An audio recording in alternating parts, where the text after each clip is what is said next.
You got it, Mo? Islam. He said Psalm 8, verse 9. Yeah. Psalm 8, verse 9. O Lord, our Lord, how excellent is thy name in all the earth. Islam. So, how excellent is thy name on all the earth. See, the children of Israel, when they went into captivity in amongst the Assyrians and Babylon rather, that's when they became influenced by the Babylonian dialect, and the word, how they pronounce the names, begin to change. So they begin to, it's a controversy there, but some say that originally it was the AL sound. Some say it was originally the EL sound. So they begin to pronounce Allah as Eloah. So this is where you get the pronunciation from.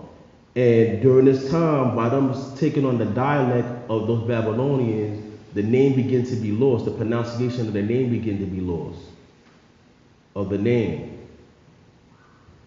Islam? Islam. But there's power in the name.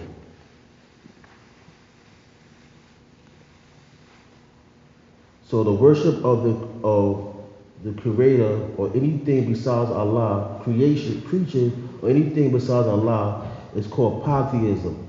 The worship of man, the elements and the forces of the universe is called pantheism.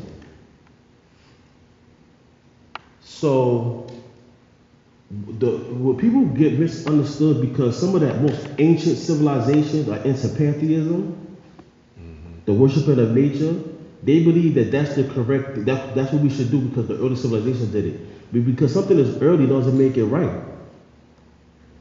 Islam? So you'll find some of the oldest civilizations into pantheism, but that would represent the fall of our ancestors. When we begin to fall and start looking outside of ourselves for the Most High, we begin to look at other things for the Most High. We create pantheism, the worshiping of nature, which is a lot of so-called African traditions in Africa was to deal with pantheism, the worshiping of nature. But we study in the Moorish Quran that we don't worship the sun, meaning that it's a symbol of the Most High, the most noblest symbol of the Most High, but it's not Allah. But in pantheism, you have those who begin to worship the sun, the moon, the stars, worshiping creature and creation. We don't do that. Islam? Islam.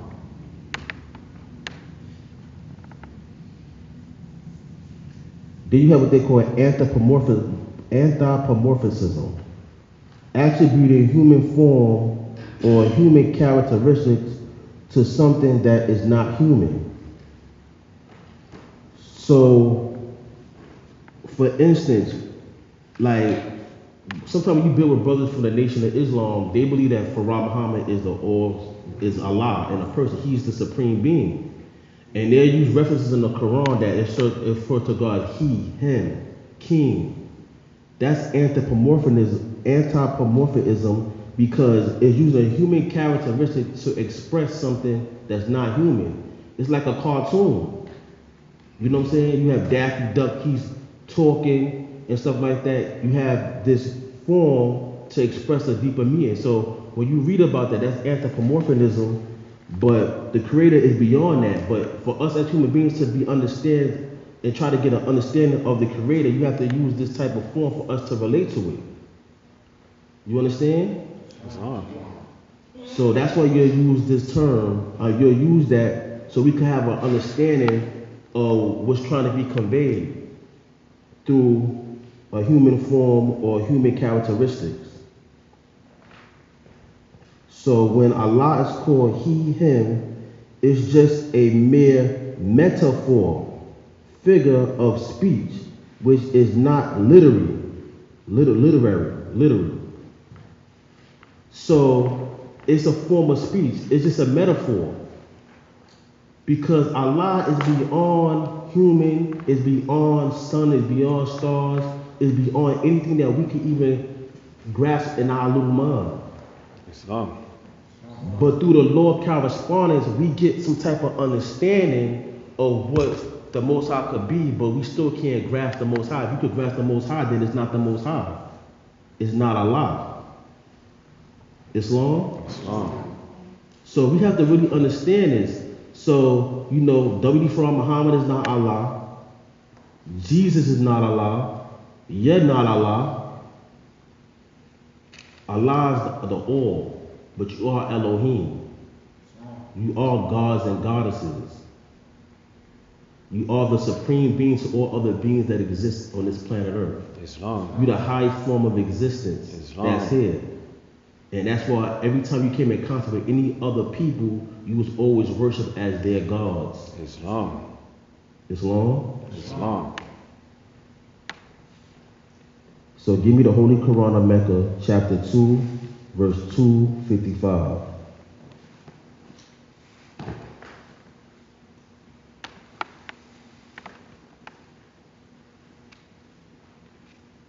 So we don't want to get into idolatry.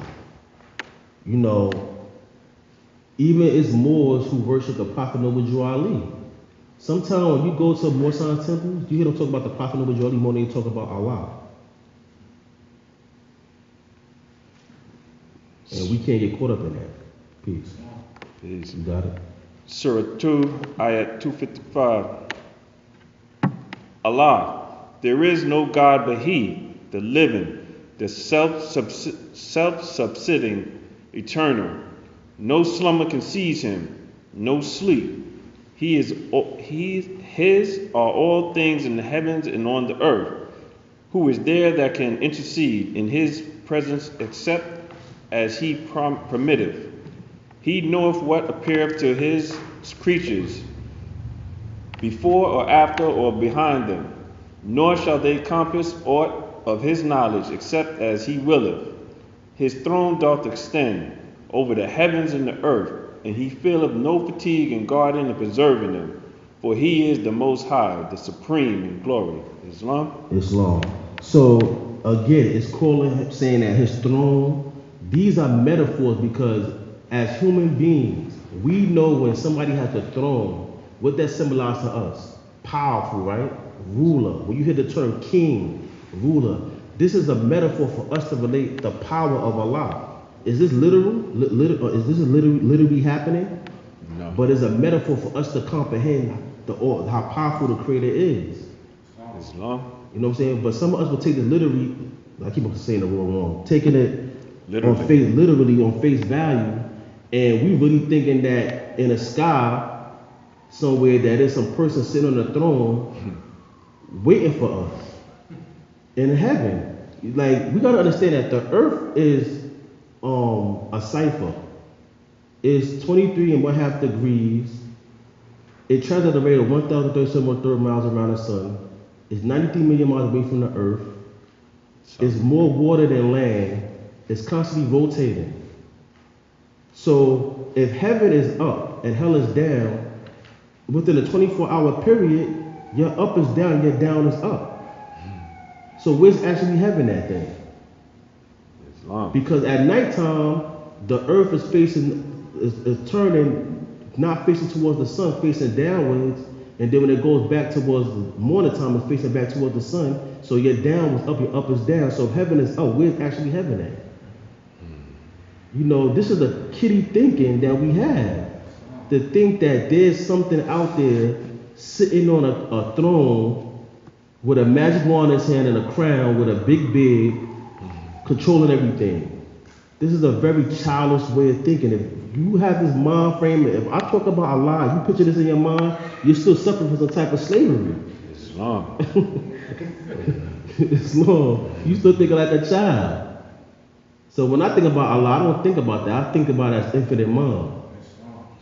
I don't look at no man. And even you say, well, at least I see an Asiatic man on the throne. That don't even mean anything.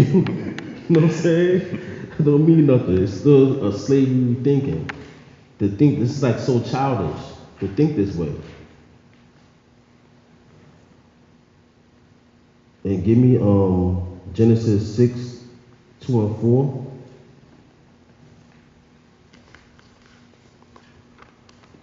Give it to me from the Tanakh. It might be better.